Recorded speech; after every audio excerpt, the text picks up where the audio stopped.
Good evening and welcome to round 8 and the final round of 2019 of the Automobilista Australia TCR Oz Series. And practice has concluded with some quite quick lap times out there. Dwayne Davies setting a 25.9 with Foley only half a tenth away himself. They're quite a ways in front of next fastest Brendan Ross with a 26.8, but still, around here, anything can happen with the walls only inches away from the drivers. So we're not too much of an introduction, I'm afraid. Unfortunately, just ran out of time setting everything up. Anyway, in qualifying, we're getting ready to go. Turmo looks like he will be the first man. Well, he is the first man out on the circuit. He's out there warming his tyres, and he'll be the first man to set a time lap. Unless, of course, someone out there decides to overtake him, like Cracker behind him. Which it, in fact, looks like Cracker may do. And, in fact, does. So while Turmo's warming his tyres, Cracker's just getting on with it, and he wants to set a lap time, and looks like Dwayne Davies is just skipping through. He's going to set a time as well. We've got Lion Mitch out there too, which is good to see. Steve Burko also out on the circuit. But we'll cut to Cracker as he will be the first man to set a lap.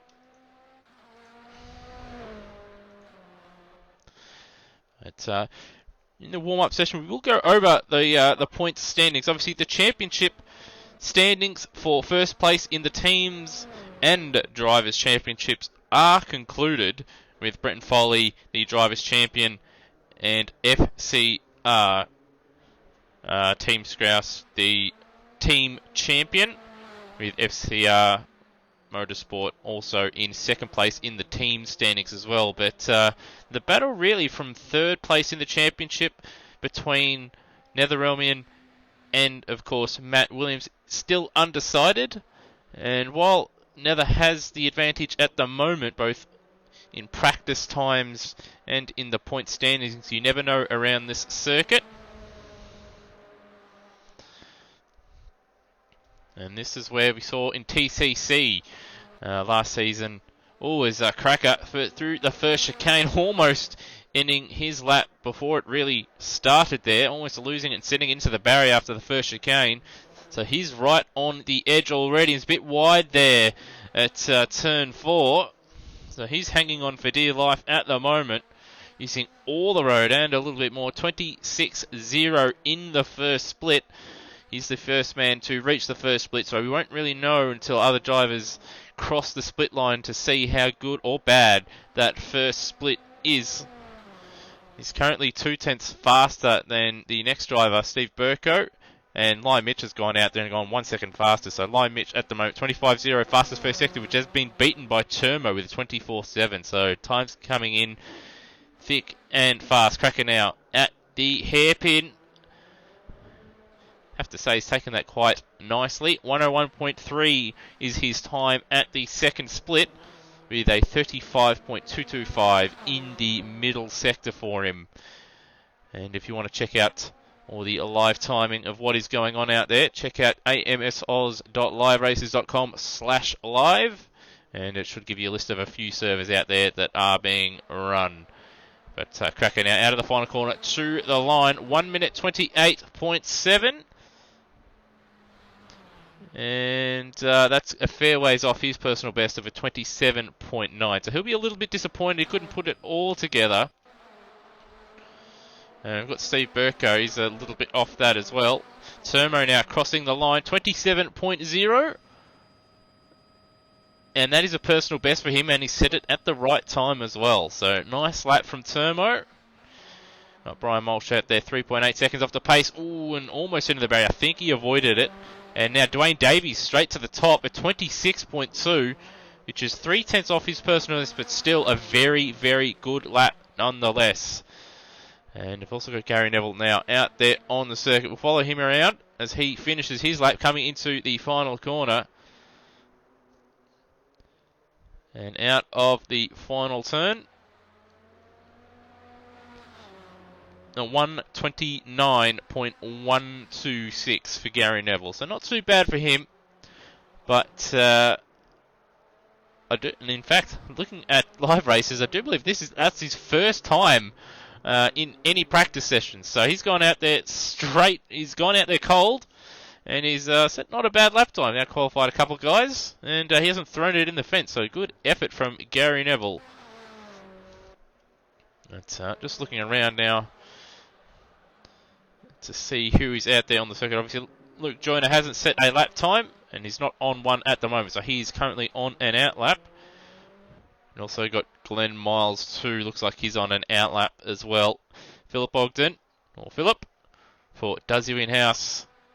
And the Audi RS3 also on an out lap. He looks like he's the furthest one out on the circuit at the moment.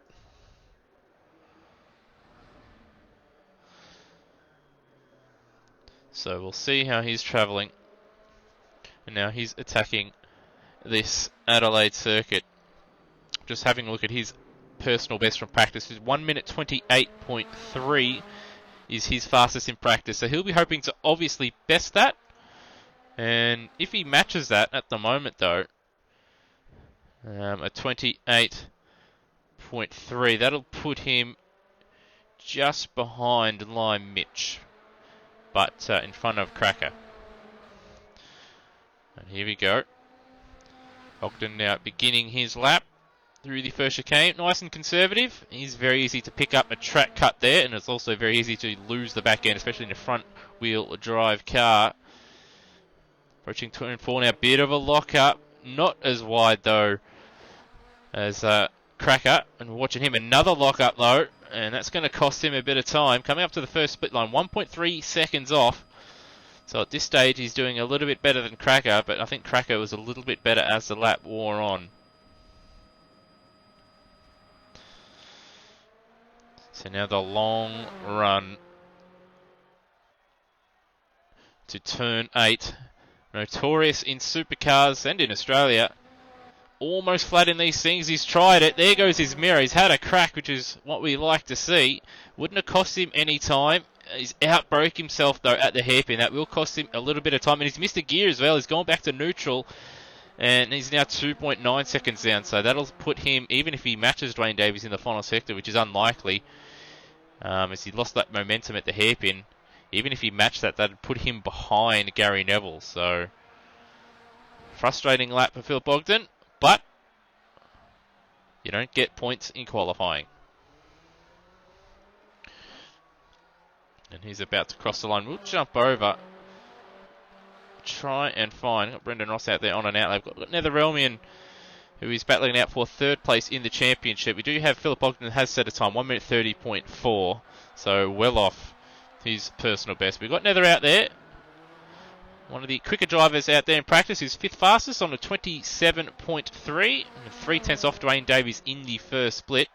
And we've had Luke Joyner 128.8. So that puts him right behind Cracker there. Just half a tenth shy. So not into the barriers for Nether. Into the hairpin. Nice and wide. Going to try and turn it in. He's done that nicely. Hasn't outbroke himself. Swept through the hairpin. Lost half a second to Dwayne Davies, but 7/10 down. That will be a sub 27 if he can just match Dwayne Davies in the final sector. Which is possible because Termo did match it, I do believe. Into the hairpin now. The final corner. Nice and smooth on the exit. Now the run to the line. And it will be 27.0. So he couldn't quite break into the 26s. And he's just 5 thousandths of a second shy of Termo. So he'll be a little bit, I wouldn't say annoyed, but there's half a crank of a wheel there, or a little bit more throttle here, or less throttle, or more brake, and he would have had that. That provisional P2, as we have already starting his lap. We've got Brendan Ross out there, so we'll follow him out and see how Brendan Ross, current second place man in the championship, see how he goes. He's only half a tenth down on Dwayne Davies in the first split. Brendan Ross did set a 26.8 as his personal best in practice, which is a considerable way off. Obviously 6/10 off what Dwayne Davies has set in this qualifying session, but if you're going to set a personal best, qualifying is the time to do it. And it looks like Matt Williams is going along nicely following Brendan Ross as well. Matt Williams only 1/10 down over Brendan Ross. And Ross 2.5 tenths down over Davies.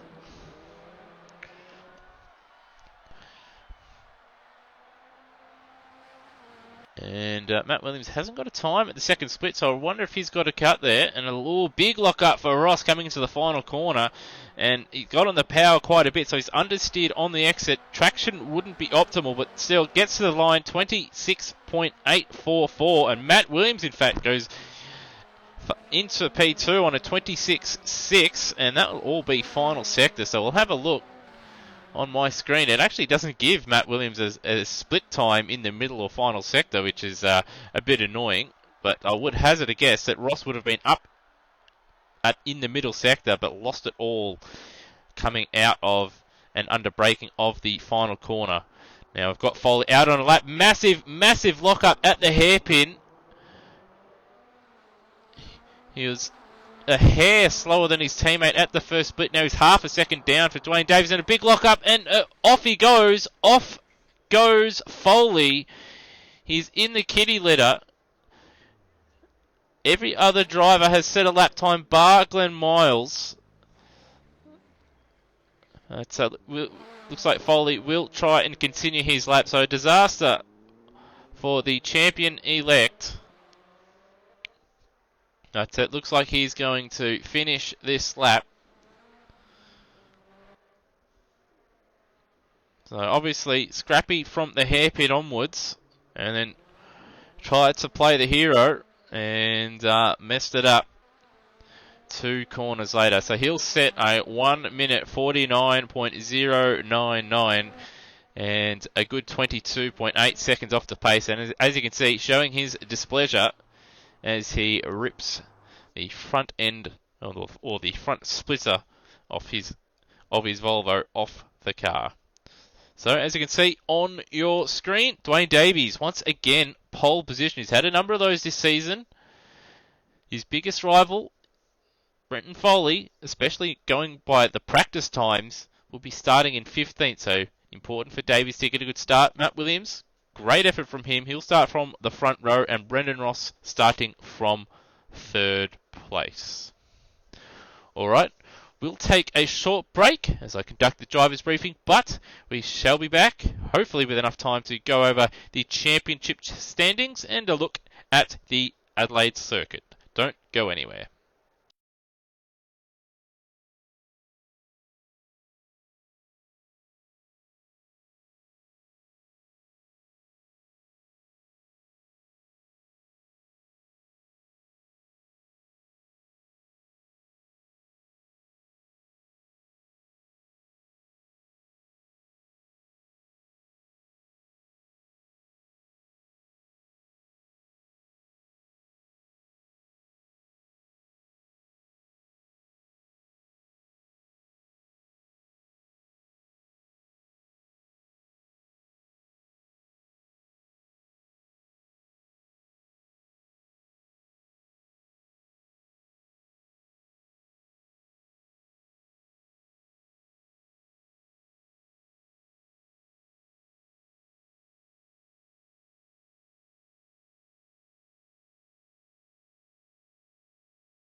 Alrighty, and welcome back to Automobilista Australia TCR Oz here at the Adelaide Street Circuit, where Dwayne Davies has taken pole position and Matt Williams will join him on the front row.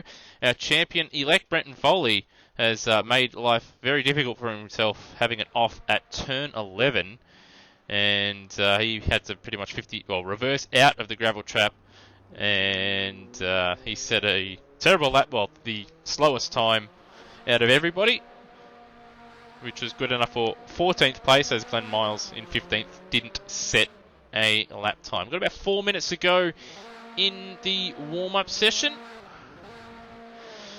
so as good as time as any to go over the driver's standings. So as you can see on your screen, Brenton Foley, 598 points, plays 464 to Brendan Ross in second place, with FCR Motorsport Team Scouse well out in front in the Teams Championship, which we'll go over. But one of the closer battles, obviously, got 51 points between Ross and Netherrealmian, and then another 30, I believe it's 39 points between Netherrealmian and Matt Williams. So a little bit of flux there, but they are a little bit spread out. Matt Williams is going to have to watch himself, but he has set himself up nicely, though, with a good qualifying effort. He has to be wary of Turmo, who is within striking distance, only 25 points away. And then 35 points behind Turmo is Luke Joyner. And then we have a very quick Dwayne Davies, who'll be looking to make amends of all the errors he's made this season. He's once again got pole position, and he'll be hoping to capitalise on that one. And he could still, possibly, if he has a very, very good round and Turmo has a shocker, he could still steal fifth place in the standings from Turmo. But that'll take a bit of luck and a bit of bad luck. We've got Mike Coulston on 294 with Steve Bolger on 284. Both now teammates. Unfortunately, Mike Coulston will not be able to make it tonight or for the remainder of the AMS Oz season due to just some ongoing things with work and his living arrangements. But he will be back in 2020. So hope to see you soon, Mike. So he'll probably lose out to Steve Bolger in the championship. Should be safe for Gary Neville in 10th place. Gary Neville, though, has jumped up from outside the top 10 in the standings, and he has displaced Cracker in 11th place on 232. So that is another battle to look out for. And then we have Steve Burko on 171. Hasn't had too many fantastic results, but he has been getting bit better in these cars as of late. So he's jumped in front of Glenn Miles and Brian Walsh in recent rounds, with Miles on 149, Walsh on 142, and Rhodey on 109. Zach Ross on 95, Lime Mitch on 92, and Lime Mitch has made it this evening. Very, very late joiner, so you should see him jump up as well, at least points-wise. And he's only 17 points away from Rhodey, so look out Rhodey there. And then we have Brownie on 70 points. Scott Nolan, who hasn't shown up since round 1, on 68. And Corey Preston on 64 points, who also hasn't shown up since round 1. Whoop. And there you go. There's a quick look at the team standings. And as you can see, FCR Team Scouse well out in front. 1,062 points, plays 614, which is also FCR Motorsport. And then we have Nether, the sole entrant for Outworld Racing Team on 413 points, followed by NPC Castrol Racing of Turmo, another single entry. Then we have Pradello Camel Motorsport, which for the most part was a single car entry. But obviously at the last round it was obviously Mike Coulston and Steve Bolger did form their team together, so that's why they're on 330 now. So they've jumped up into 5th in the standings. Not far away though, Luke Joyner, 1 point behind, doing a solid job on 329 points. D2R on 308, another single car entrant, and then Cracker Racing Team on 302 with Brownie and of course Cracker in that one. So Detour should pull away, but this is Adelaide, a street circuit. You never know. And then we have Playboy Racing 291. They could steal Cracker's thunder and take 8th in the standings with 2 cars here this evening compared to Cracker being the sole entrant. And then for Dragon Racing Team, who have now snuck into the top 10, they are sitting on 266 points.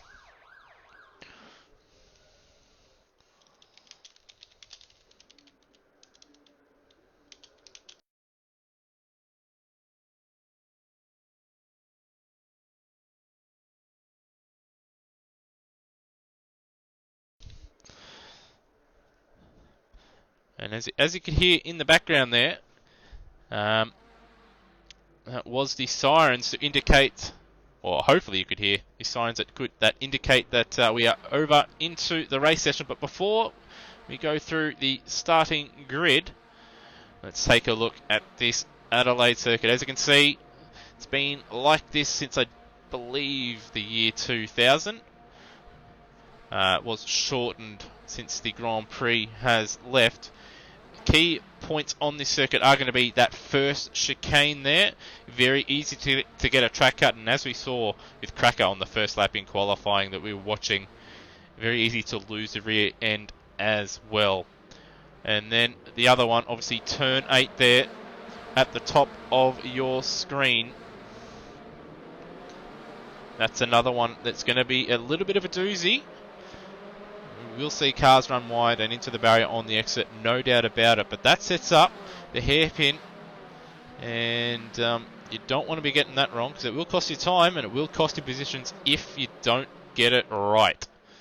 But either way, though, I reckon we're in for a good couple races. Certainly this first one, the Brenton Foley starting down the field once again. He hasn't had the greatest runs in qualifying lately, but it will make up, I'm sure, in the race with a good start.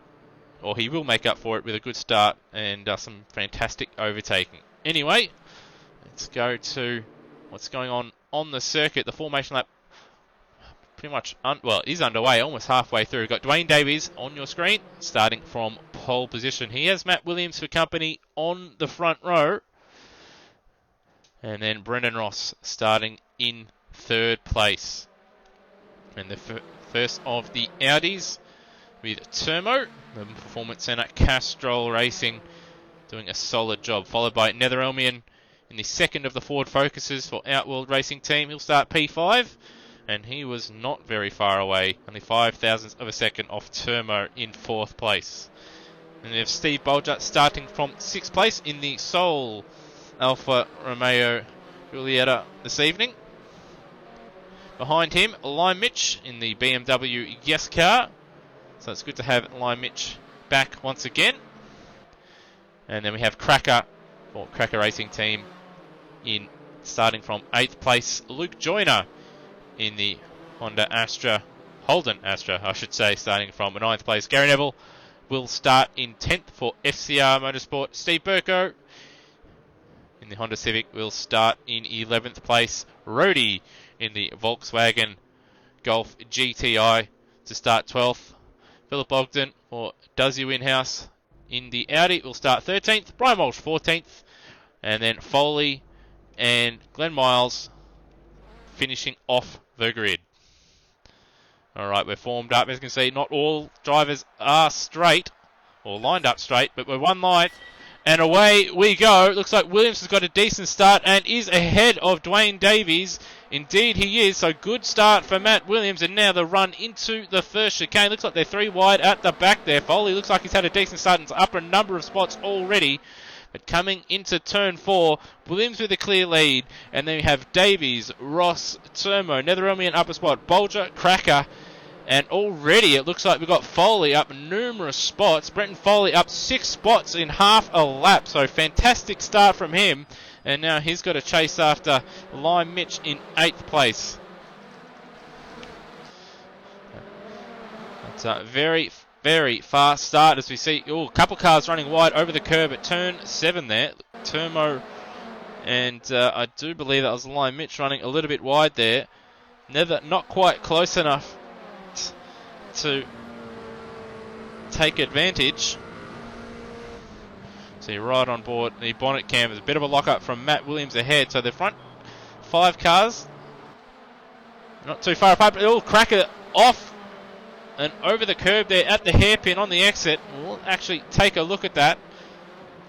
So what has happened here? Perhaps a little bit of contact, or perhaps he's just outbroke himself or got on the power too early and just understeered wide. But we will see in a minute. A little bit sideways coming into the hairpin. Foley having a look at Lime Mitch. Lime Mitch moving over, and Foley, very, very deep. It was maybe a little bit of contact, and over the curb goes Cracker. Shouldn't be too much damage on that car, but unfortunately for him, down 2 spots. Foley now having a look at Bolger, trying to go around the outside at the first chicane. That's very, very ambitious.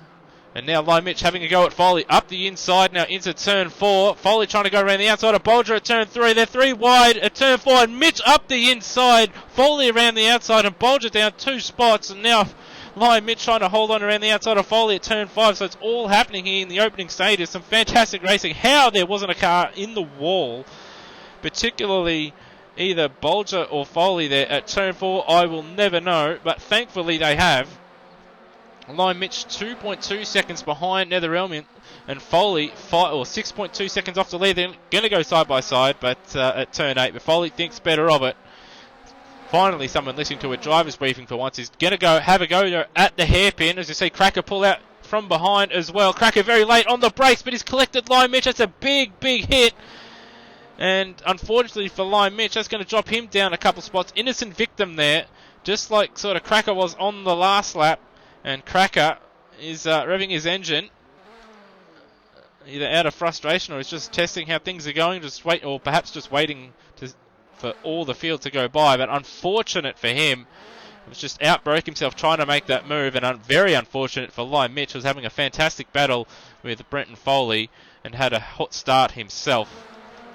But after all that, after 3 laps, Brenton Foley up into P5, up 10 spots already, and 2.1 seconds behind Netherelmian in 4th place. At the front, though, looks like Matt Williams is forming just a little bit of a train. That said, though, the front 3 have just split away from Netherelmian in 4th position. So we will stick with this battle for now. So Ross a little bit wide there at turn 6, and Davies all of them really very wide there. It's Davies and Ross in particular at the turn 7 curb, very, very wide. And in the background you can see Foley not too far away for Nether already. It was 2.1 seconds. I think it's less than that now. I think Cracker's actually still at the hairpin. There's yellow flags out. Davies was going to make the move, but he can't. So unfortunately, because Cracker's still there at the hairpin, there's yellow flags out. No one can pass. So we'll have to cycle through and hope no one makes a move there.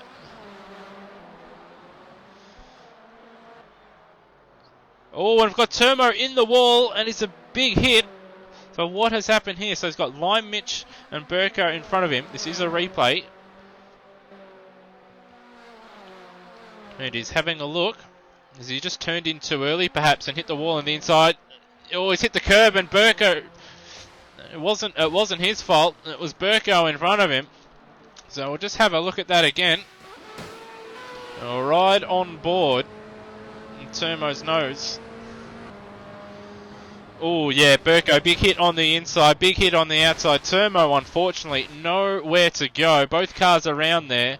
And in fact, I wonder if there's even more contact down there. So we'll have a look and see what's happened there. We'll see what happened to Burko afterwards. So I think that's Walsh going by. Oh, and there's Rhodey going by. And Rhodey's just gone wide at the hairpin. Something's happened there. But Turmo and Burko in the pits. That's elevated Ogden up to 12th place. And Lime Mitch down to 9th. So just going through the field. And Foley has got by Netherelmian already. They were battling before we cut away to that replay.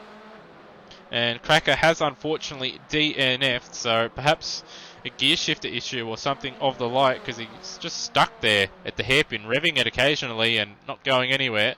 Williams did set the fastest lap of the race last lap around, but Davies right in his wheel tracks.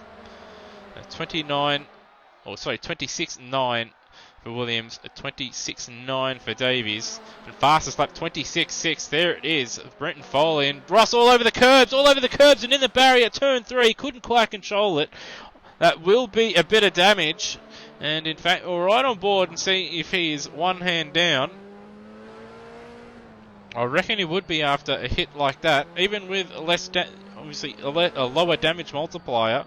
We'll have to wait and see how he goes down the big straight. Looks like Davies and Williams side by side coming into turn 7 there. Yeah, it looks like a little bit of steering damage for Brendan Ross, and he's got obviously his teammate closing him down. At the front though, Davies continues to harry and pressure Matt Williams. This time there's no yellow flags at the hairpin at turn 9. He'll make the move, a little bit of contact as Williams tries to get him on the switchback, but Davies now into the lead, and he needs to get away from Williams and build a little bit of a lead, because Brenton Foley is 4.5 seconds away, and he is closing.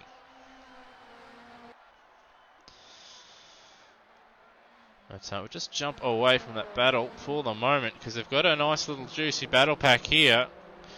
7th, 8th and 9th.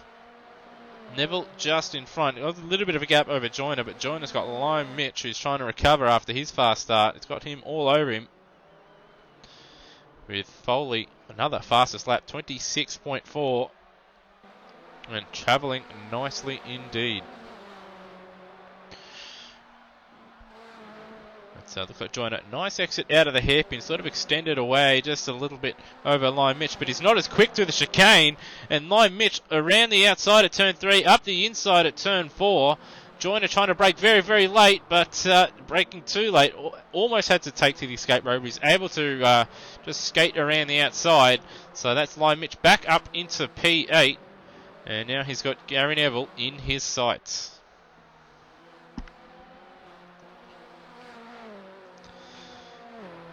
Ooh, and it looks like Ross into the barriers there on the exit of turn 8. He's missing a mirror, as you can see on your screen, and he's already got a bit of damage. We see he did hit the wall very, very hard at turn 3. So he'll have damage to both sides now, and he's wide again. He's in the wall again, and I think it's only a matter of time before his teammate gets by. He might even have to pit because of his damage, but I think he might just try and stick it out. Big lock up at the final corner. He is able to pull it up, but his teammate now right on his bumper.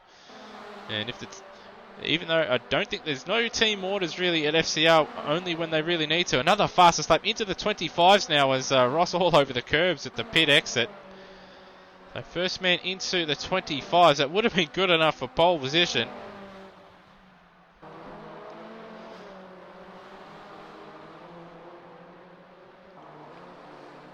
I do believe that might even be the fastest lap of the circuit so far in a TCR car.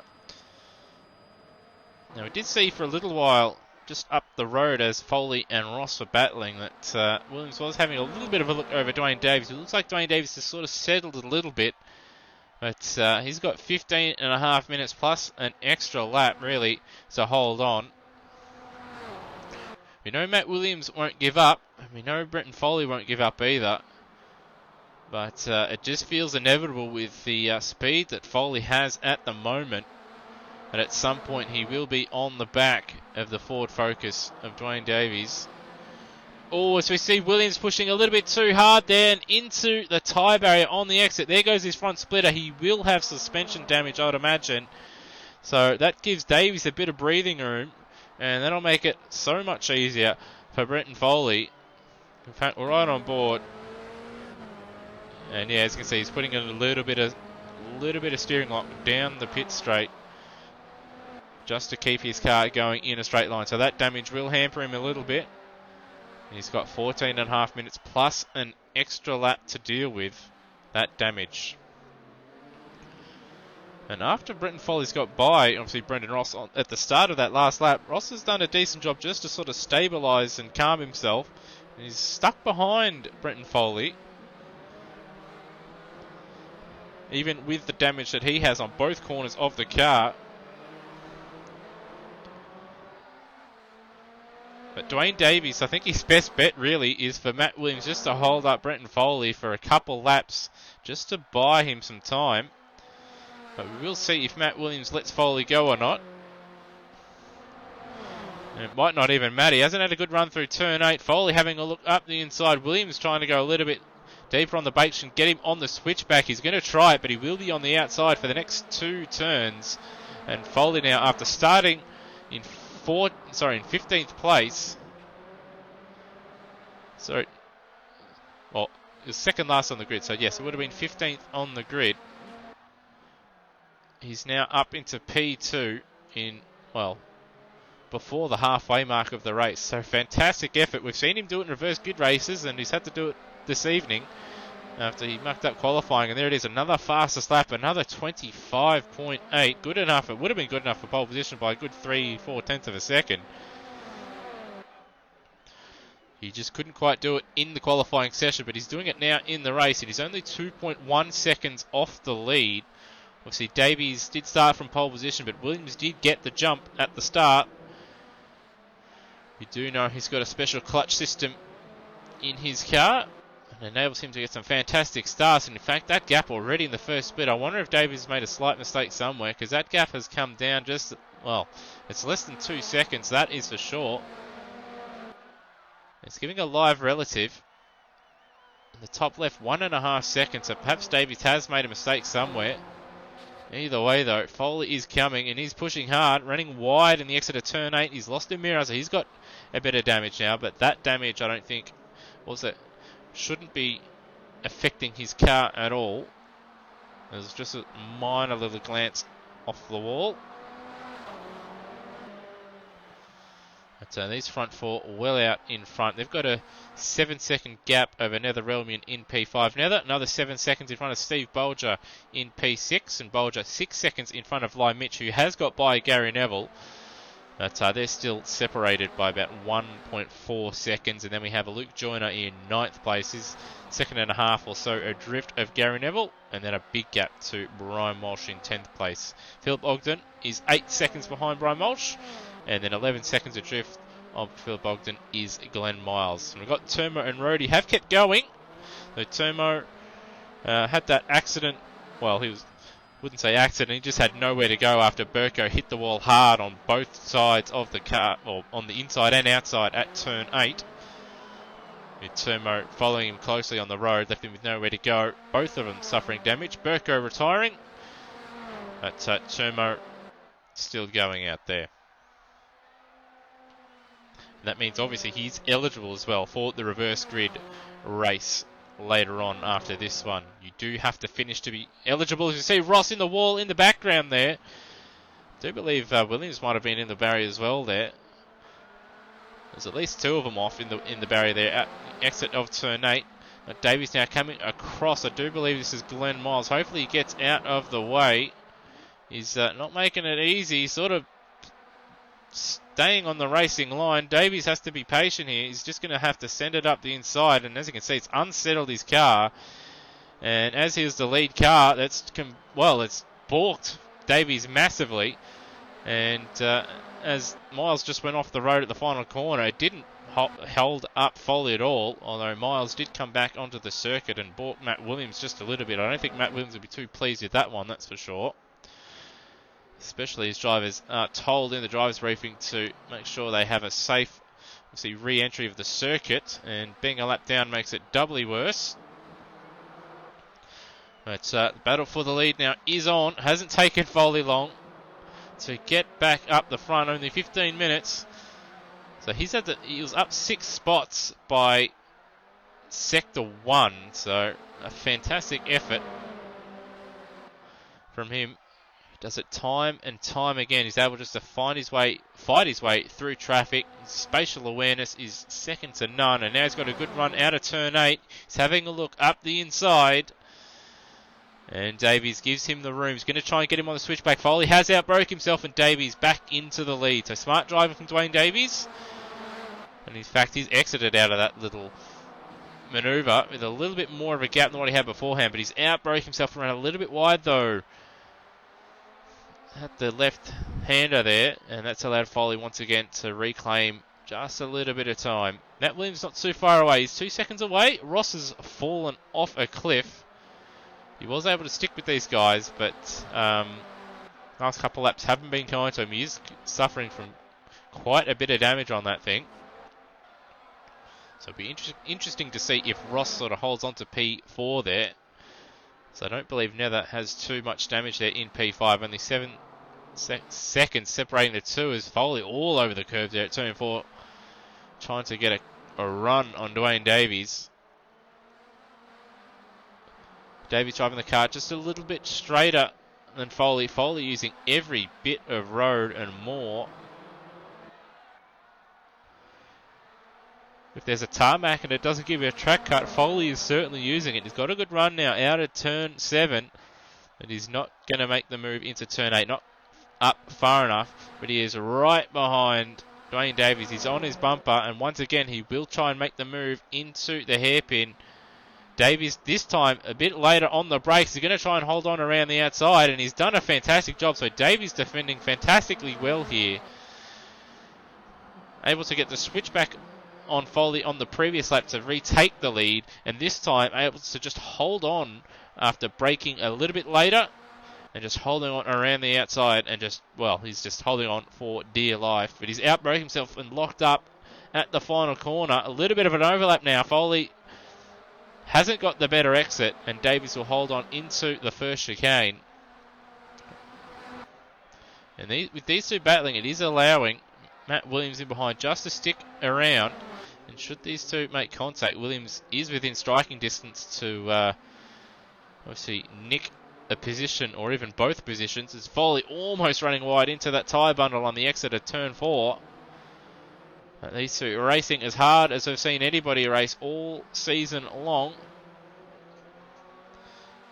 And once again, Foley using all the tarmac and more. Davies very, very wide on the exit of turn 7.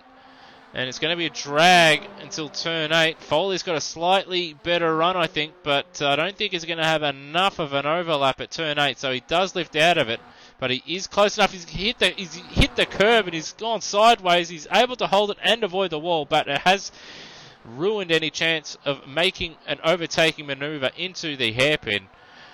But just a fair effort just to avoid the wall. There's Davies, a little bit of a lockup once again into that left-hander there. Every time I watch him go through there, I'm holding my breath because it looks like he's going to put it in the wall, and this time he's outbraked himself at the final corner, and he's, after all that hard work, he's lost the lead. He will have the inside for the first chicane here, but Foley does have a nose ahead, and he is going to have to concede position is Dwayne Davies. So starting at the back, on the back row, Foley now in the lead with just under 6 minutes remaining.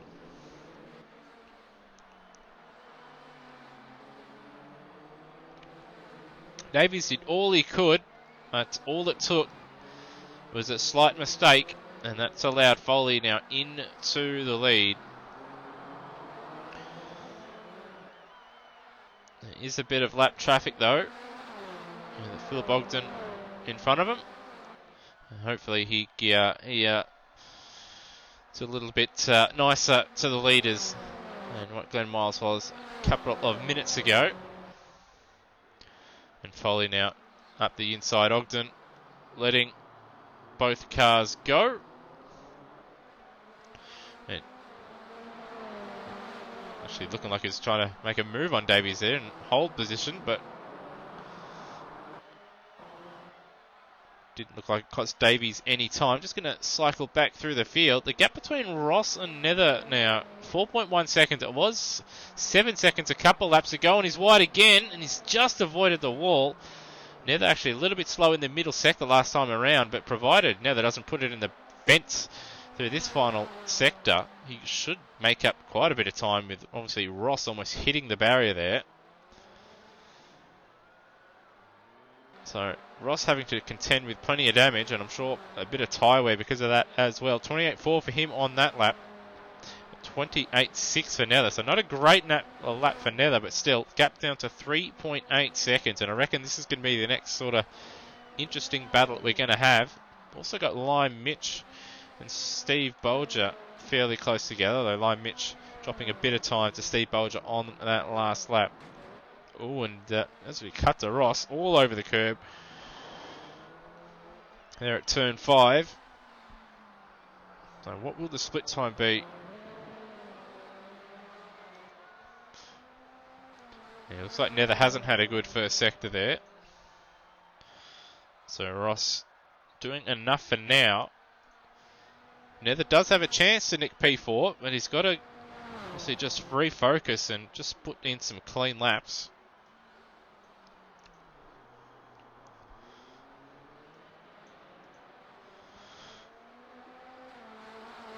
In fact, Brendan Ross picking up a track cut, I believe, on the first sector of this lap. So that's another thing we are going to have to look out for.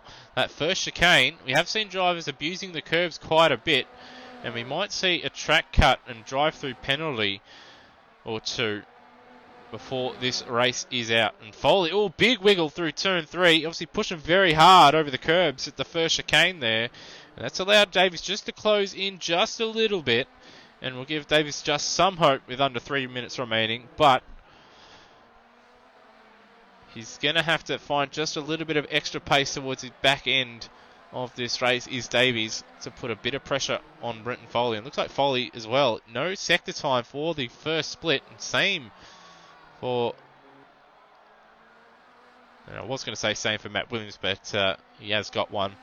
It's just a bit of lag between the server and... Liveracers. And Nether has had a poor first sector, 26.2. He's lost 1.6 seconds. Let's just have a look. It wasn't through the first chicane. Right on board. We got Philip Ogden in front of him, and he's rejoined the track dangerously there. That will be a penalty. It is an automatic penalty. Drivers are told to watch their rejoins in the driver's briefing, and he's not done that, and it's also cost Nether a bit of time as well. So frustrating for Nether, because that 1.6 seconds or so, that's dropped him. So Brendan Ross in front. A minute and a half remaining, and in fact Lime Mitch has caught Steve Bolger on that last lap. Just having a look, he hasn't got a lap time, and neither is Lime Mitch. Now, perhaps both drivers picking up a track cut. They're both about to cross the start finish line. 28.7 for Bolger, a 27.9 for Mitch. Mitch much faster, but obviously he's had a bit to contend with, and he's using all the curb and a bit more there, and that would definitely be a track cut. Bolger having to go defensive. And once again, Bolger going defensive at turn 5. Something tells me he's going to be defensive for the remainder of the race. And by Mitch trying to go around the outside of turn 6. Almost, he is in front of Bolger. Somehow he's pulled it off. Bolger's given him probably too much space there and a little bit too much respect. But Bolger will have to slipstream. He will have to slipstream. And at least one or two more opportunities into the hairpin.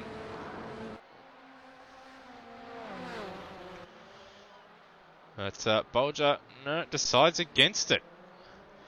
So good driving from Lime Mitch, very, very aggressive, and he gets the job done, and he is back up. Well, he's up to P6 now.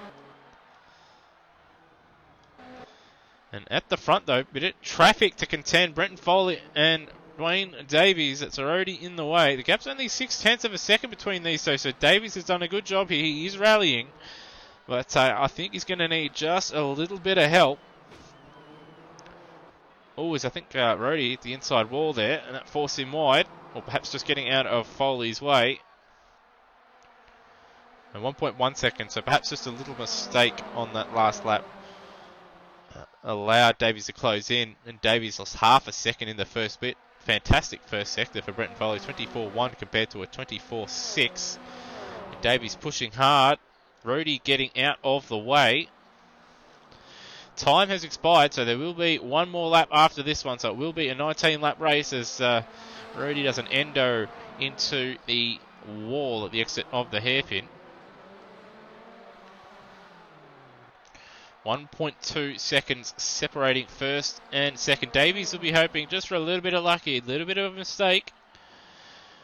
But as we've seen from Britton Foley, they are extremely rare. So, 1 lap to go. Race 1 of the final round here at the Automobilista Australia TCR Series. Foley pushing hard. That might be even close to a track cut. But we will see as he approaches the first, or as he crosses the first split. Maybe he's not far away. He's close enough that if Foley makes a mistake, he could take that position. But he will need a little bit of luck and a bit of misfortune for Brenton Foley. Just going to scroll through. It's that Bolger and Lime Mitch were fairly close together, but it looks like Lime Mitch has just broken away a little bit. 1.3 seconds now in front of Steve Bolger in the battle for 6th place. And Netherrealmian 5.9 behind Brendan Ross. Brendan Ross 11.9 behind Matt Williams, and Matt Williams 8.4 behind Dwayne Davies, who's at 1.2 seconds behind Brenton Foley as they come up to lap Glenn Miles one more time. Oh, and I believe that is Glenn Miles in the wall. And it is the yellow flag. Foley's got 2 more. Make that 1 more corner to contend with. So he started on the back row. He has locked up though, and it will give Davies a slight chance, but not quite enough. Davies gave it everything on the exit, but from the back row of the grid, Brenton Foley will take race 1 of the final round here, and that really just sums up his season. Able to fight his way through the field and just seemingly a class above. Dwayne Davies fought hard, but I guess this race is just a little summary of his season in a little bit of a way. Very, very quick in qualifying. And another pole position, but couldn't quite capitalise starting from pole position. And again, a slight mistake costing him a chance of a race win, but still very, very good points for him in the for the championship standings. And it'll do him no harm at all for him to move up, possibly, if he gets a result to go his way in the final round, to move up a couple spots in the championship. Matt Williams, 3rd place. Not quite at the same level of Dwayne Davies and Brenton Foley, but still, fantastic race for him. And another podium place. And Brendan Ross in 4th place. He had a little bit of pace, but mistakes and throwing it into the wall ruined his race, as we see reverse stowies from the FCR crew. With Brenton Foley, Matt Williams, and of course Brendan Ross, with Lime Mitch for company in the barriers over there. Netherrealmian, bit of a distant P5 in the end. He'll be a little bit annoyed with Philip Ogden towards the end of that race, but Nether was trying to chase down Brendan Ross, and Ogden obviously went off at turn 4 and just gassed it up instead of waiting for Nether to go by. And that cost Nether a good 1.6 seconds in the first sector there. So a little bit annoying, but I probably wouldn't have affected Nether all that much, I don't think, in the grand scheme of things. Still, solid P5. He'll be hoping to find just a little bit more pace in the second race. Lime Mitch, bit of a yo-yo in this one. Was running fairly high up in the field in the first couple laps, but got wiped out by Cracker at the hairpin, and that dropped him well down the field, and he fought back nicely to finish P6 in the end, stealing that position from Steve Bolger, who would go on to finish in 7th place. And then following him, Gary Neville in 8th place, Luke Joyner in 9th, and then we have Philip Ogden in 10th place. Termo, who was unfortunately involved in Steve Burko's massive accident at turn 8, hitting the wall on the inside and out. But still, went to the pits, repaired his car, and he finished a lap down in 11th. Rhodey, 2 laps down in 12th. Glenn Miles, 2 laps down in 13th, and obviously he went off the road there on that final lap there. With Brian Walsh out of the race, we did see him travelling slowly to the side of one of the cameras in the midpoint of that race, but we don't know what happened to him there. And then we also have Burko, obviously hit the wall at turn 8, and Cracker, who ran into the back of line Mitch and was unable to get going again. All right, well, that's race 1 done and dusted. We'll take probably a 5, perhaps 10-minute break as we sort out the reverse grid, but we shall be back for the final TCR Oz race of 2019. Don't go anywhere.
Alright, and welcome back to Automobilista Australia TCR Oz here at Adelaide. The final round and final race now of the 2019 season.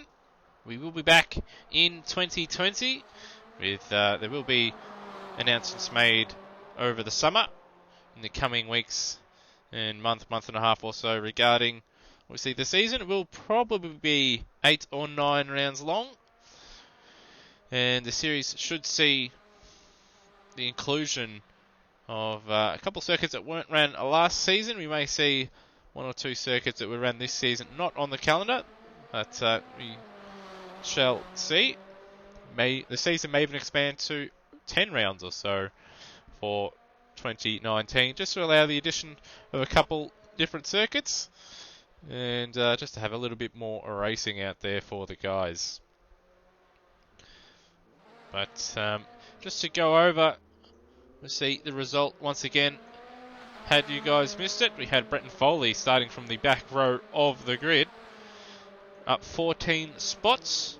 Was able to take victory by 0.6 of a second over Dwayne Davis, who did start from pole position, but a slight mistake at the hairpin enabled Brenton Foley to get by, undoing all of Dwayne Davis' hard work defending Brenton Foley and getting back by. But still, a fantastic effort from both those guys at the front. And Dwayne Davies finally having just a little bit of luck in not ending his race or having a mistake costing him too badly. In this case, only one position. Matt Williams, he also started on the front row alongside Dwayne Davies, would finish in 3rd place, with Brendan Ross also down 1 spot, finishing 4th place from where he started. But he was running a little bit higher up. He was in front of Matt Williams for a little bit of that race, but made contact in the wall at numerous places, and that dropped him down behind his teammate and 21 seconds off the lead. Netherrealmian, a little bit of a quiet race there in 5th place for him, but still solid points for his effort in the championship. But Matt Williams not making it easy for him though to hold on to 3rd place in the championship with a 3rd position and front row start there in the first race. And we have a Lime Mitch, solid effort from him, up and down, a bit like a yo-yo. Started in 7th place on the grid, but and was running a little bit higher up, I do believe, ran 5th early on in the race, but was hit by Cracker at the hairpin early on, which sent Lime Mitch around and dropped him well down the field. So he did well to fight back, and he got by Steve Bolger with a couple laps to go. Bolger would finish in 7th place, followed by Gary Neville in 8th. Luke Joyner would finish 9th place. Fairly quiet race for him. And then Philip Ogden in 10th place will pick up a penalty for rejoining the track in an unsafe manner, which compromised Netherrealmian towards the end of that race. But it probably will be a moot point and will be one for next season. Termo, he was involved, as it's been said multiple times, he was involved in an unfortunate accident with Steve Burko. Burko lost it at turn 8, turning in just a little bit too early, hitting the wall on the inside, smashing the wall hard on the outside, and Termo unfortunately was behind him on the road, nowhere to go, and both of those guys end up running into each other with Burko getting T-boned and Termo then ending up in the wall on the right-hand side. Both of them pitted. Burko was unable to continue, but Termo kept it going and was able to pick up 11th place. Rody would finish a couple laps down in 12th. Glenn Miles a couple laps down in 13th. And Brian Walsh and Steve Burko both out with suspension dramas and damage. And Cracker, after that contact he had with Lime Mitch, was found to have damage not damage, but some problems with his brake coming on the full way, so that's why he was unable to continue. Another point of note, we also have extra driver in this one with Zach Ross able to make the second race once again, so welcome aboard Zach. And that will make it 2 Dragon Racing Honda Civics out there this evening. Got about a minute left in the warm-up. I'll just go over the reverse grid before obviously we tick over the session as well. For those playing along at home, There's a lot of drivers out there doing all funny buggers out there. In fact, I might bring that up on screen. Like Mitch was going backwards. So we've got Gary Neville out there doing laps, so we'll have a look around.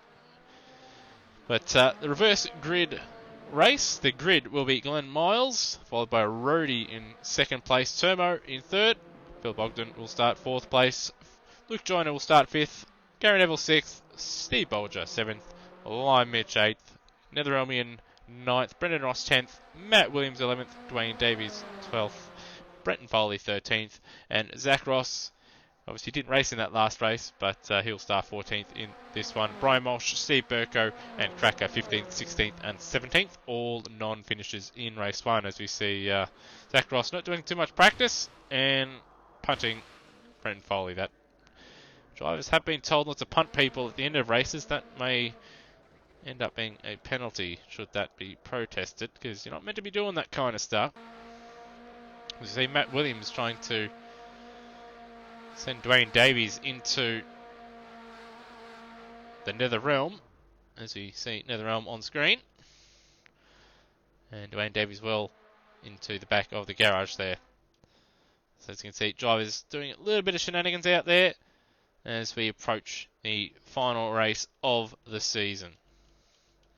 In fact, looks like all drivers except for Lime Mitch, who looks like he's trying to do a lap in reverse out there as the session ticks over.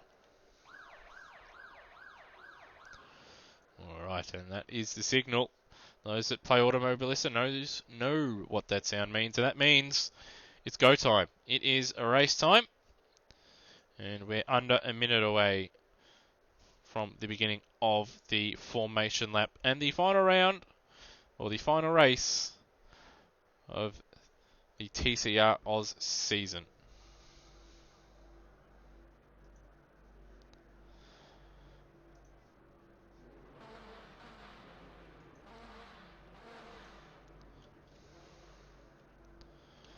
Alright, so I've got the drivers now forming up onto the grid. So 25 minutes plus an extra lap is all that separates these drivers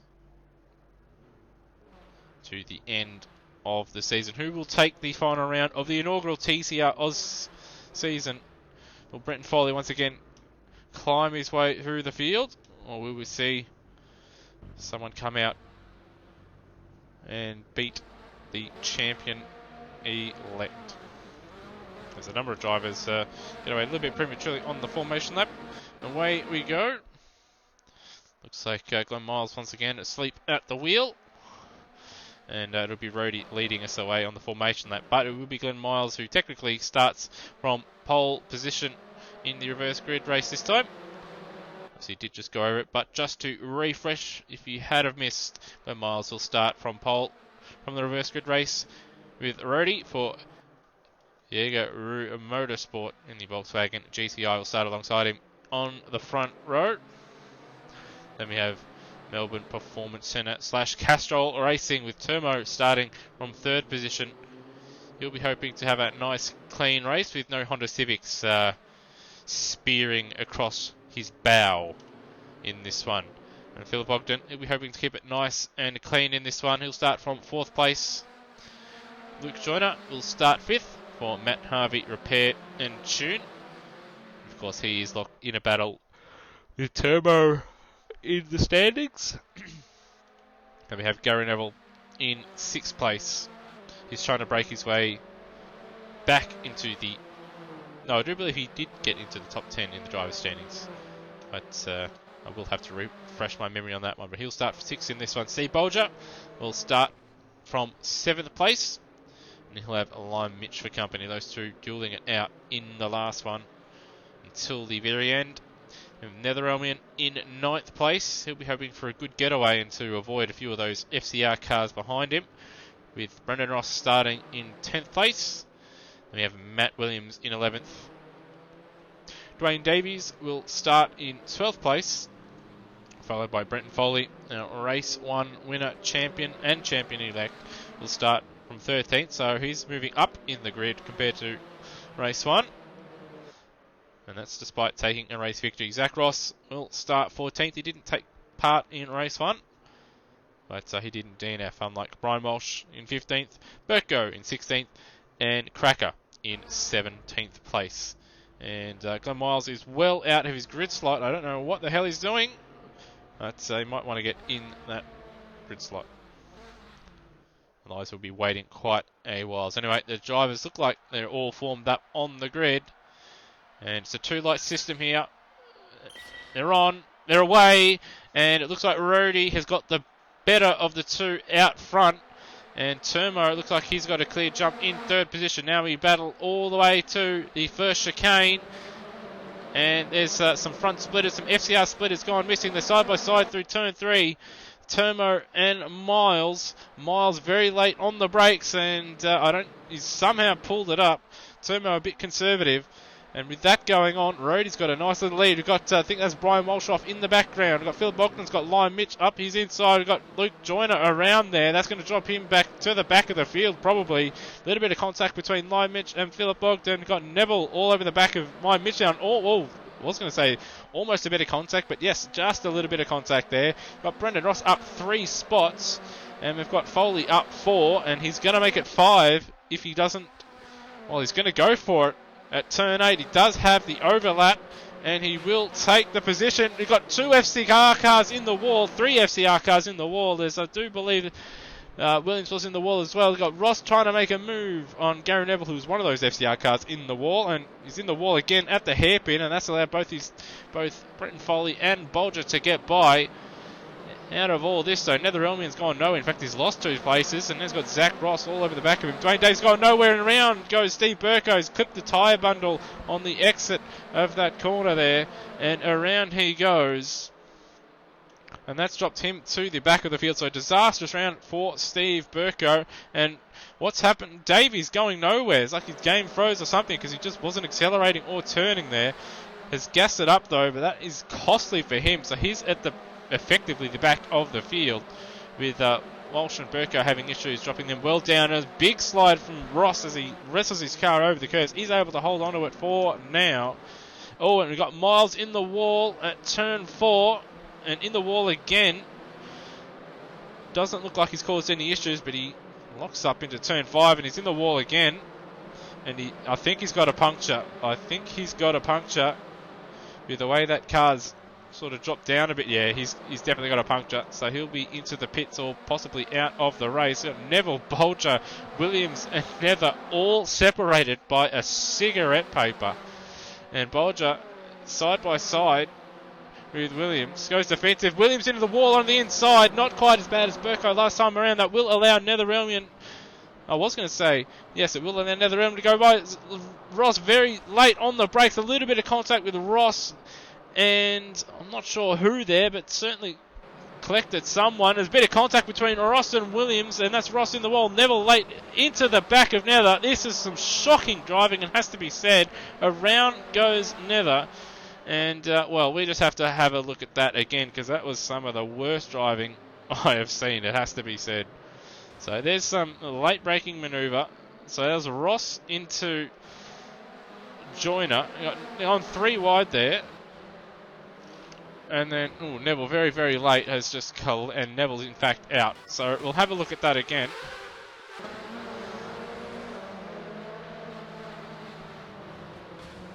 In fact, a little bit of contact from Neville from someone in behind, from Matt Williams, and then even then, I think Neville sort of gassed it up a little bit. That sent him into the back of Gary Neville. Got Nether, unfortunately, in the pits, Miles in the pits, Ross in the pits, Matt Williams down in 11. So that's a disaster for Netherelmian.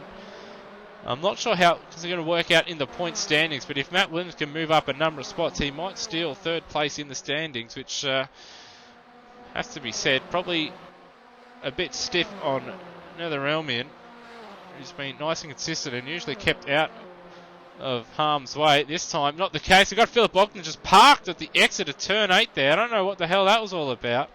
Obviously trying to play it safe, but trying not to get a penalty for unsafe release, but he's on the racing line. He should have just accelerated straight and he wouldn't have caused any issue, but we'll just have a look here. So he's just gone around. Unfortunately, the camera playing funny buggers. So we'll just have a look.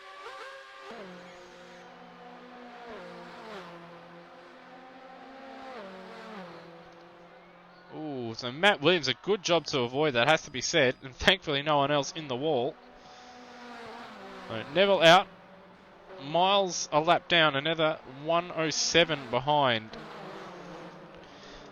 At the front though, Turmo in the lead. He's got 1.1 seconds over Lime Mitch. And Lime Mitch, as we saw in race 1, very, very quick. Got purple sectors everywhere. It was held by Turmo in sector 1, then by Lime Mitch, and then Foley's absolutely obliterated them. He's a good 7 tenths faster than Turmo in sector 1. Fastest lap of the race, last lap around, was, as we've got yellow flags out, that Steve Burko around at turn 8, so I reckon he's clipped that wall again. Alright, let's just have a look. He's just lost the rear end this time. He's got off the throttle. And with the diff in these things, around he goes. He's still just sitting there. Just waiting for the field to go by.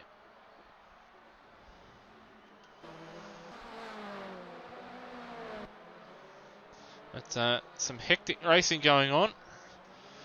Looks like the drivers are trying to imitate their favourite Demolition Derby driver. So you see Foley, fastest lap of the race, 26.1. And the gap between Turmo and Lime Mitch, 7 tenths of a second. And Brenton Foley, 2.6 now off the lead. And it has to be said, with his pace and his track record, probably in the box seat, barring a catastrophe.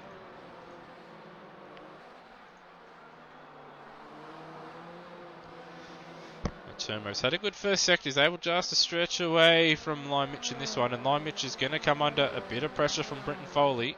He'll be hoping those two battle it out. Lime Mitch has shown that he's very, very aggressive, whether overtaking or defending. So it might give Turmo just a little bit of a chance to get a little bit of a gap. They're coming up to Netherrealm, who's caught up in the absolute, it has to be said, absolute fucking shitfest coming into this section that they're approaching right now. A couple laps to go.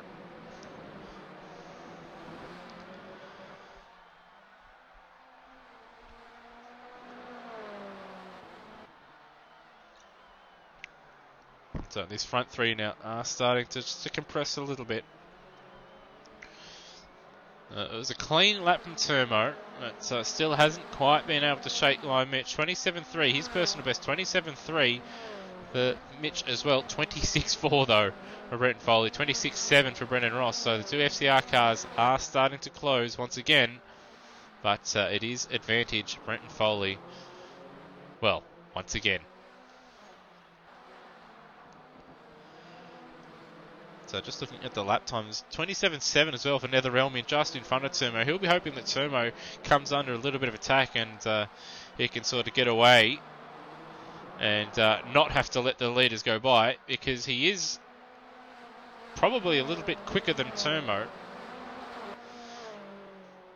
Actually, no, looking at the timing, they were only separated by 0.05 of a second, so really they probably should be battling out on the track if you're going by straight up lap times. But unfortunately, now they're caught up in those incidents as Foley has a look over Lime Mitch. He has to play this smartly, does Brenton Foley. He'll only want to get by Lime Mitch once. Otherwise, he'll risk Turmo getting away.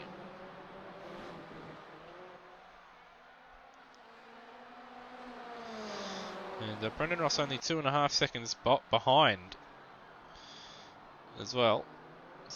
So he has to make it rather imminent, as now they're getting out of the way of Turmo by the looks of it up ahead. And looks like a track cut for Brenton Foley on that last lap, and indeed now they're out of the way of Turmo. So another gap. Foley's had a good run through the chicane. He's going to go side by side through turn 3. He will be on the outside for turn 4. And Lime Mitch holding on for now. Foley trying to hold on around the outside, not able to do it. Looks around the outside again. A little bit of contact between himself and Mitch. There goes the front splitter of the Volvo. So Mitch did chop in front of Foley, but he's actually stuffed up his turn in, and that's allowed Foley just to go, you know what, I'm going to take the apex. You can go off go off wherever you want. I'll take the position. Thank you very much. With those two battling though, it has allowed it has allowed Ross to close right up. Mitch, though, it wouldn't surprise me. He has got a bit of a slider through turn 8. I was going to say, it wouldn't surprise me if you just sense it, as we have seen him be very aggressive, but that little mistake there costing him any chance of that, and he's ran wide at the hairpin, and that'll bring Ross into play once again. And with all this going on, Foley having to get past line Mitch, a little battling and side by side in the first sector. That's allowed Turmo to now build a 2.1 second lead. And there is obviously a lap car between the two of them as well, but I'm pretty sure now that will get out of the way. Not that he will want to, because he's about the same pace as Turmo. But once he starts getting those blue flags, you get enough of them, and you end up getting a drive-through penalty. Already in that last sector, Foley 2 tenths faster than Turmo out in front. Turmo chasing his first win of the TCR Oz season. And Brendan Ross is chasing another podium. And a little bit of redemption after a poor first race. He did get a nice result, but he did clatter the barriers like he did just there, albeit much worse. But line Mitch wide there at turn 6, and wide there at turn 7, and it's a drag with Ross having the advantage. And the lead coming into turn 8.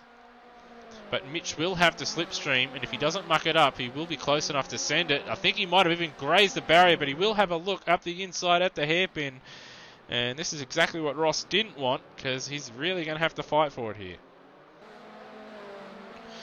So Mitch retakes third, and that's going to allow Brenton Foley to get away. Foley now only, well, he's less than a second. It's less than even 1 second. It's probably not even half a second. So Turmo hasn't had a very good lap compared to Brenton Foley, who's had a fantastic lap. 7 tenths faster in the first sector and 3 tenths faster in purple middle sector with a 34.7 in the mid compared to a 35.0 of Turmo. 26.1, not quite fastest lap of the race for him. 27.6 for Turmo. Good 1.5 seconds slower. He is trying, but he does have the champion right behind him.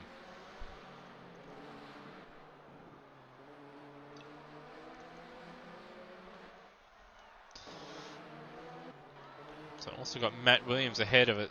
Steve Bolger got a second and a half, 2 seconds over Luke Joyner. He's got a little bit of a gap over Cracker, and then Dwayne Davies chasing down Bill Bogdan. So Dwayne Davies had an absolute nightmare so far. He's well down the field, unable to get through the traffic compared to his FCR rivals. Rhodey, who did start on the front row in this reverse grid race, did lead a good portion on the opening lap there, but has fallen away. He may have been also caught up in the little shitstorm we had a number of laps ago. Then got Brian Walsh in 12th. He's got a bit of a gap over Zach Ross, who's had some issues, and Netherelmian, who's also involved in some issues, which is why he's a lap down. But at the front though, Turmo, that gap is absolutely nothing. Foley is right there, and one feels it's only a matter of time before that Volvo finds its way into the lead and claims another victory. Oh, and that would be a track cut for Turmo, so he's pushing as hard as he can right now just to keep Brenton Foley at bay. But you want to save those track cuts. Yeah, and they get 3 of them. Oh, sorry, you get 4 of them, but on the third one, I believe, on the final one there, you do get a warning. One more, and it's a drive-through penalty. And in TCR, with no pit stops, no strategy, it's a straight-out sprint race for 25 minutes plus an additional lap. That is a death sentence.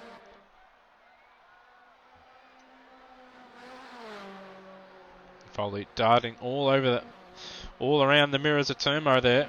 He's got a good run through turn 8. He's going to have a look up the inside. Not quite close enough. A number of cars just clipping the wall in the exit of turn 8. But Turmo doing a good job through turn 7 and turn 8 to hold on.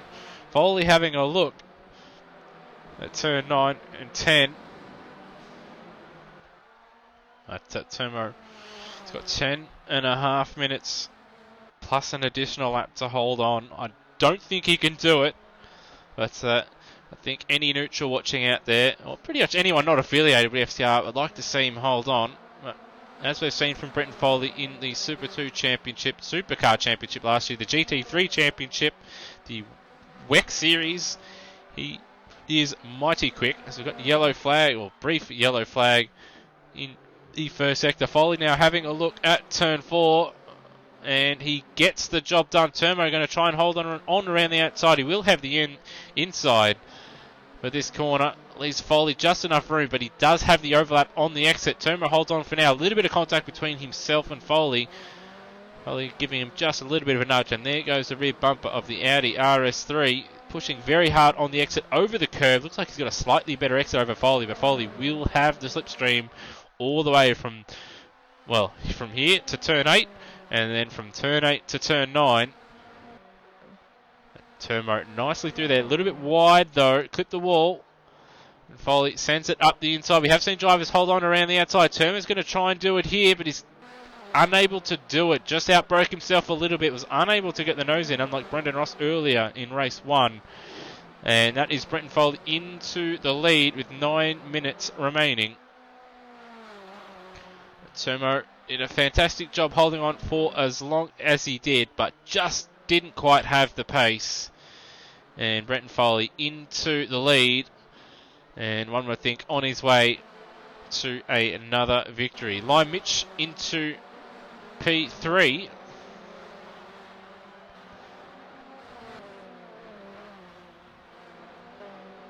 And that'll certainly be a track cut over the first chicane there. It's Brendan Ross not too far away though. That traffic between them now that should get out of the way at some point. Behind them, Matt Williams in front of Steve Bolger. I do believe a couple laps ago it was the other way around, although my memory may be failing me. They've got a much bigger gap over Luke Joyner now, and Cracker in the wall there. He had Luke Joyner right behind him coming into the chicane here. So what has happened to Cracker? We've just caught that. I think he's lost it here at the first chicane. Indeed he has. Too much curb. Ooh, that's a big hit. That suspension is severely damaged. Engine's still going, but that car is toast. So that'll elevate Dwayne Davies, Luke Joyner, Phil Ogden, Rhodey, Zach Ross, and Nether. Every position is important for Nether because he will want to finish in front of Matt Williams in the standings, and Matt Williams is sitting in 5th compared to Nether Relman's 13th place. And these reverse grid races are worth more points.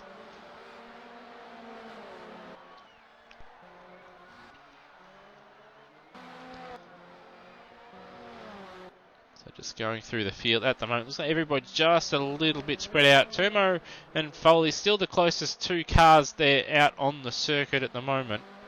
Although Steve Bolger and Matt Williams 2 seconds apart for those guys. So not too different to this one. But Turmo though, not really letting Foley get away too much. He is driving quite nicely.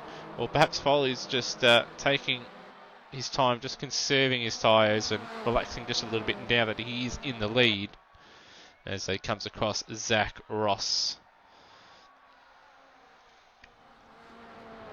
And Ross getting out of the way of first 2 drivers. And in fact, now the Roman is in fact closing up on Zach Ross. With Zach Ross getting out of the way like that, and Ross pulling over at the hairpin. I don't know if that's just to get the leaders out of the way or what, but it's going to allow Nether Relman to get by, and in fact it has. So I don't know if that was a mistake or if that was just being nice to the leaders. Just throwing on board. It's no damage. No. Perhaps a mistake, or perhaps the leaders go by. Either way, he's dropped the position from that, and that moves Nether up into 11th, which is, well, he needs every position he can get. And Matt Williams, bit of a lock up there at the final corner as we cut to him. 2 seconds over Steve Bolger. And Ross, not a very good lap on that last one, in the 28s. 28.3, lost half a second to Lime Mitch in front of him. So 2.7 seconds separating these two at the moment. As you can see, that Volvo a little bit battle scarred. And once again, Foley just extending away out the front. Turmo doing a solid job. Doesn't quite have the pace, but he's going to have to watch his mirrors and make sure his pace doesn't drop off too much, because Lime Mitch isn't giving up on second position. At only 3.2 seconds, it is possible with 5 minutes plus an extra lap remaining to close that gap down. As we see Ross into the barrier at turn 8. If I had to hazard a guess, I reckon he's just clipped the curbing on the inside, and it's unsettled the rear. So right on board. Yep, in fact, it's actually clipped the barrier just a little bit as well on the inside there, and that's what sent him in the wall, and almost into the barrier again. So he's not having a good run of it here.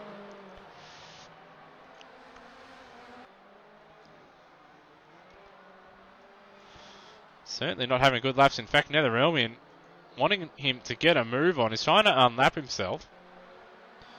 Netherelmian in fact, Ross doing the smart thing, letting Ross and Nether go by.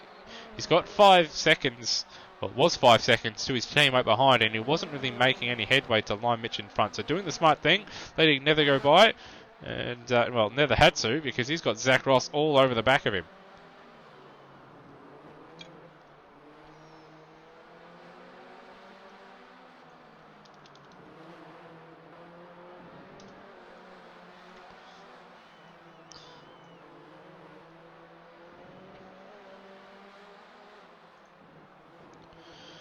Just going to try and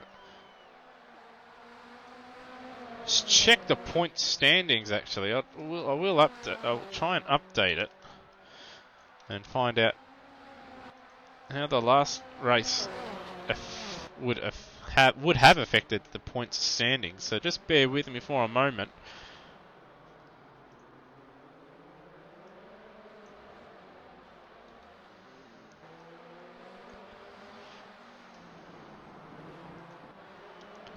As Ross and Nether continue to duke it out.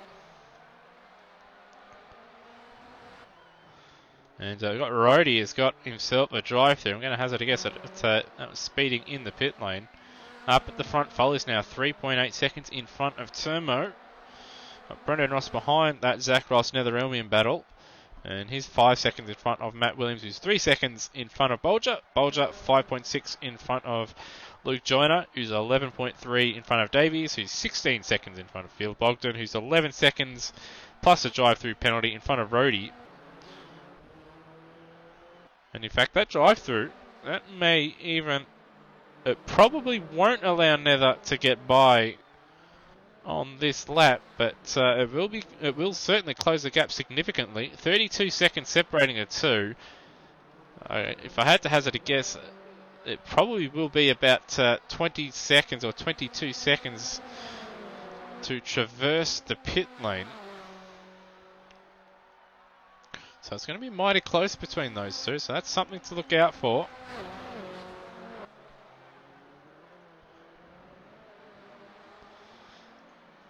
But Nether, all he can to hold on to P11 for now. And Rhodey continuing on. He will get 25 if he doesn't serve the drive-through. I do believe it'll be 25 or 30 seconds if he doesn't serve it within the final 3 laps. But it might even give him a warning or a DQ, or for a DQ, and he might have to actually serve it on the final lap if he doesn't have that time.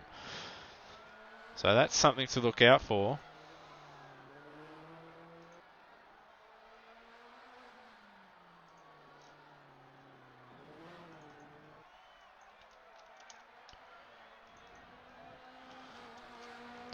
That's 45 points between Netherelmian and Matt Williams.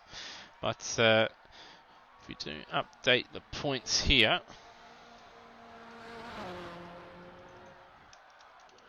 No, it won't be enough for Matt Williams to jump up because he'll be on 436 if he finishes in 5th place. And Nether will, even if he doesn't score, will still have 9 points on him. So he'll need a Nether DNF and to steal a victory. So Nether should have P3 in the bag.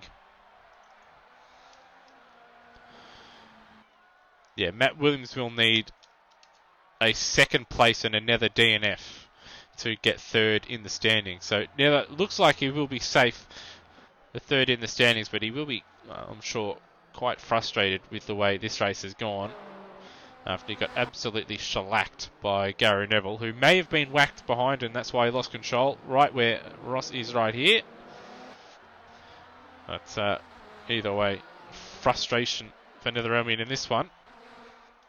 But as we see, Rhodey exiting the pits, coming towards the first chicane. Nether at the final hairpin, and we've got that's Lime Mitch and Brendan Ross there. So those two, Lime Mitch has made a mistake somewhere, because he was well out in front of Brendan Ross. But now there's absolutely nothing between them. Ross has found his way in front. He's cut the chicane there. We'll just have a look at what has happened. I'm just going to have a look and see on the live timing. Last lap around, it was a poor final sector for Brendan Ross, but it wasn't exactly a poor lap for Lime Mitch. It was better than Brendan Ross's. So something's happened a couple laps ago that we didn't see.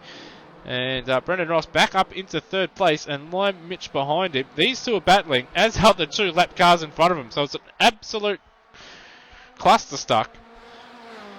And in fact, we've got Matt Williams not too far away from P3 either, so he wouldn't mind getting in on that action. Time has expired. Foley is a couple of corners away from beginning the final lap, so it will be two 19-lap races here. Turmo should take P2. He's 10 seconds in front of that battle. Behind him, though, who knows who's going to finish third. Nether gassing it up. His front tyres won't be liking that too much. Ross will be like, get that other Ross out of the bleeping way. But he doesn't want to get out of the way, because he's battling with Nether in front of him. So, absolute mess at the moment. Two battles on the screen. Ross sort of having a look to either try and lap and to also to defend as well. Got a bumper or something, splitter on the start-finish line somehow. That's on the final lap now. Who will take third place here? No drive-through penalties for these guys at the moment. Zach Ross Brendan Ross are right behind Zach Ross coming out of the first chicane. And Zach Ross not wanting to get out of it, because Nether are right there in front. And Matt Williams now right there with Lime Mitch.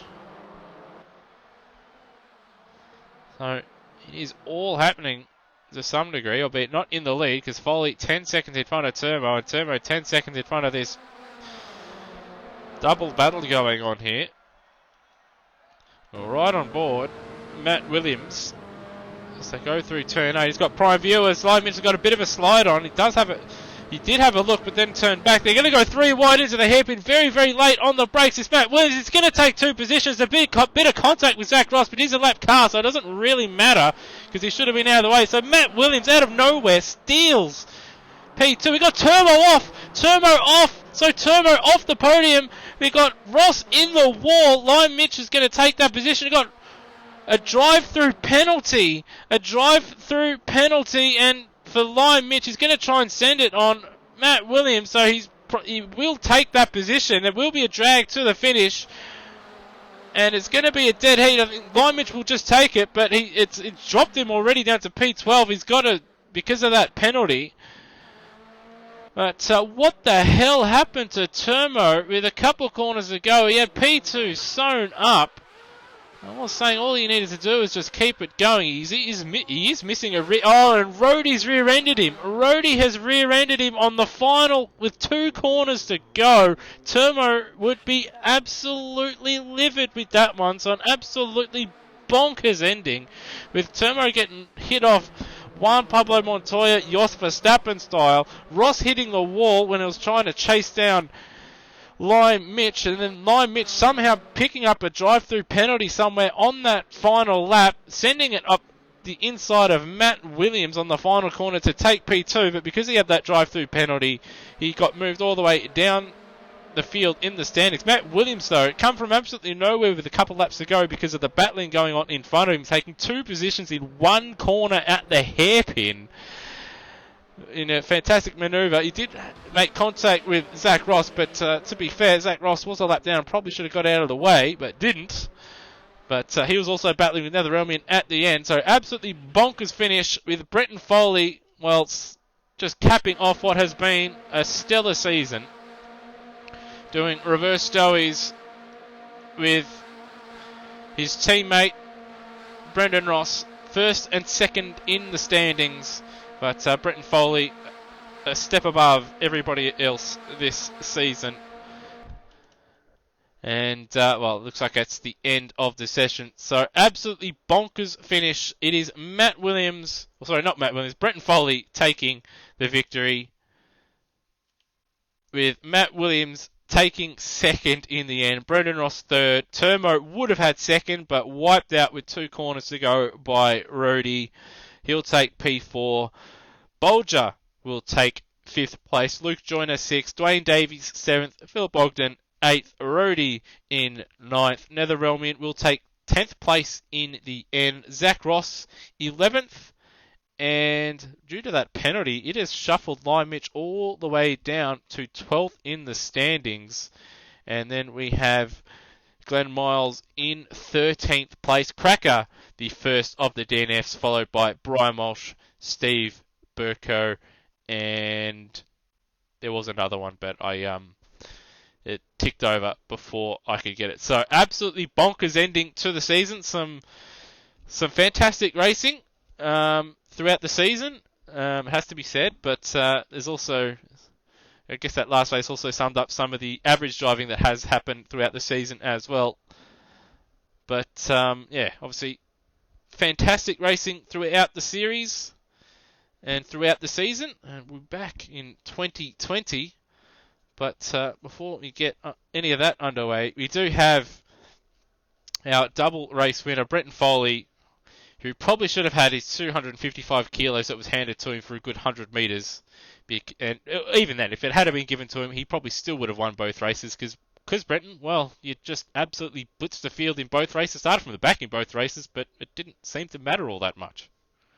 I definitely didn't expect it to for me to be on the podium in race 1, but I got a ripper start and somehow gained 6 spots just off the line before turn 1. But yeah, overall really happy. I wanted to win at Adelaide since I've had troubles over the last couple of years, but overall really happy for the team, especially for the Volvo. Did really well this season. Well, it certainly did. Probably the most dominant car that I think we've had at Automobilista Australia. So the Volvo's treated you nicely, but from what I'm hearing, you're going to be going back to the Corolla. Yeah, Corolla's got a special space in our hearts. Indeed it does. But obviously we didn't see obviously you get away from the grid at in race 1 there, but we did catch it about a couple corners in. You'd already made up, I think it was 6 spots in half a lap. So talk us through, obviously, those first few corners in race 1 there. In race 1, I don't know what it was. I got a ripper start compared to everyone else. And as I said, I'm assuming it was about 6 spots because it was 3 rows of cars that I managed to pass, and then managed to follow Gary through the staircase, and he kind of got a couple of cars and punched a little bit of a hole for me, and unfortunately he ran wide on the exit for the big long back straight, and I managed to slip by him as well. Just worked out really well. The seas kind of parted for me. They certainly did, but in the end though, in both races, you were made to work for it from a couple different drivers. Obviously Dwayne you've battled with a couple times throughout the season. He didn't make it easy for you, and in fact got you on the switchback on one lap, and then the next lap he held it fantastically around the outside. But in the end, though, I think that pressure was just able to get to him, and you're able to force a mistake at the final corner. It seemed like a comfortable win once he took the lead there at the end of, or towards the end of race 1. Yeah, I don't know what it was. I seem to, and it's rare for me, but I seem to have managed my tyres a little bit better than everyone else, especially in the first race. They kind of phased really weird. I absolutely burnt them up trying to catch up to Dwayne and get through the field. And then when I got ahead of him, I kind of used him a little bit too hard, and he kind of came back at me a bit. But I managed to just hold it till the finish. That you certainly did. And then obviously the second race there, it was a bit chaotic. Maybe not so much for you, but you're able to get your way into that sort of top few positions, and then sort of had to contend with Lime Mitch and Brendan, and then you got to Turmo, and he tried, but in the end, you're just a little bit too quick for him in the end. Yeah, he seemed to have kind of hit a cliff with his tyres as well towards the end of the race because as soon as I got ahead, like he maintained the gap for probably 3 or 4 laps ish. It sat at about between a second to a second and a half, but just in the last couple of laps, it really blew out. So he must have also had a bit of tyre drama. Yeah, and unfortunately, some things happened to him on the last lap there, which prevented him from taking would have been a much well-deserved P2 in the end. But for you, a perfect way to send off the Volvo and a perfect way just to cap off your 2019 TCR season. Well done. Thanks very much. It was. I'm really happy. My goal this season was to try and be on the podium for every race, and I got to double check, but I think I've done that. And overall, really wrapped with how it went. Either way, congratulations on a fantastic season. Thanks very much. All right, well, we'll jump to a man who's finished second in the championship. Didn't have the greatest night tonight, and his car at the end of both races has looked more like it resembles something that's come out of a battlefield. Junkyard Wars. Yeah, Junkyard Wars as opposed to a race car. But in the end, a couple solid results and second in the championship. Talk us through your night. Not a pretty night. I was pretty much a magnet to turn 8, so that every second lap that was pretty much getting a tag somewhere, so that wasn't too fun. But overall, like a fourth and a third isn't bad, but it didn't feel like a fourth and a third. It felt more like a 10th and an 8th, really. Yeah, you did have periods in both races where you look like you're going to sort of just take it up to, I think in race 1 there you're in second and third for a while and you're looking quite handy, but a couple mistakes, particularly in that first race, really ruined any chance of that. And you almost, for a while there, you're under threat from Nether, but you're able to sort of just hold on in the end in that first race. Yeah, touches and goes with the car. It sort of come and went as you sort of change with the bars, but just there was no middle ground really to sort of sort it out. So it just sort of summed up the night where it just wasn't really going my way, but I was there or thereabouts.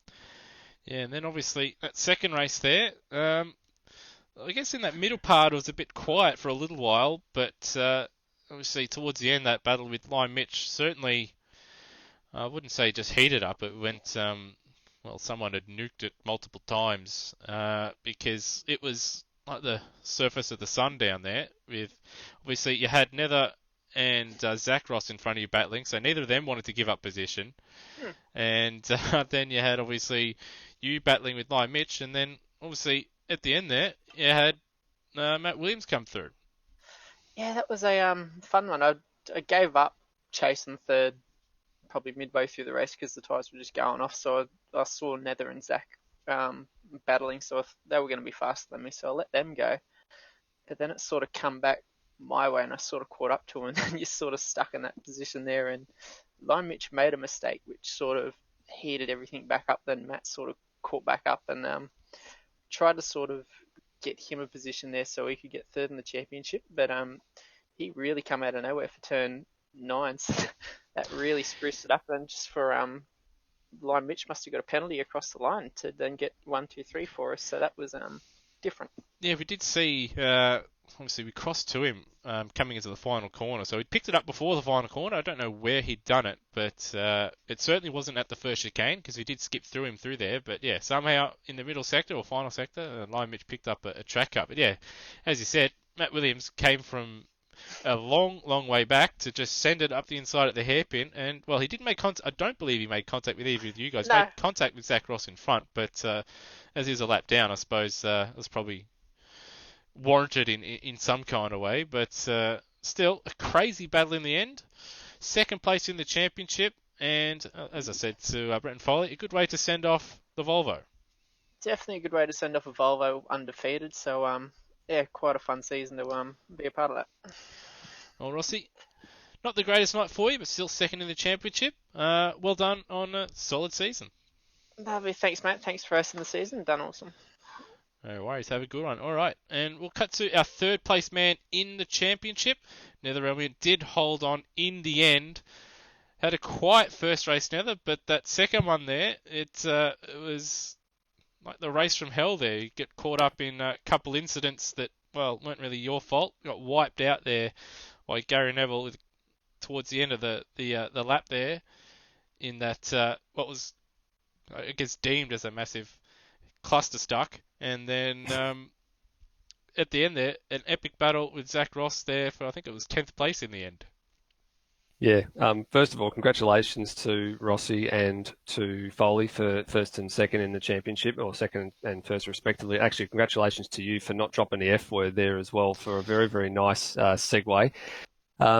Yeah, race one was quiet. I'm pretty happy with the race pace, but just with the guys in the front running pace, you just can't live with them. They've taken it to another level this year, and as a 4-car team, or effectively two car teams, they work really, really well together. They've had a lot of experience over the last couple of seasons to someone like me who's just come in this year. I'm really stoked to have third place. I knew it was going to be touch and go with myself and Matt and possibly Dwayne for some results this round. But yeah, I thought third place had gone when I was wiped out on lap 2 of that second race. As you said, not really my fault.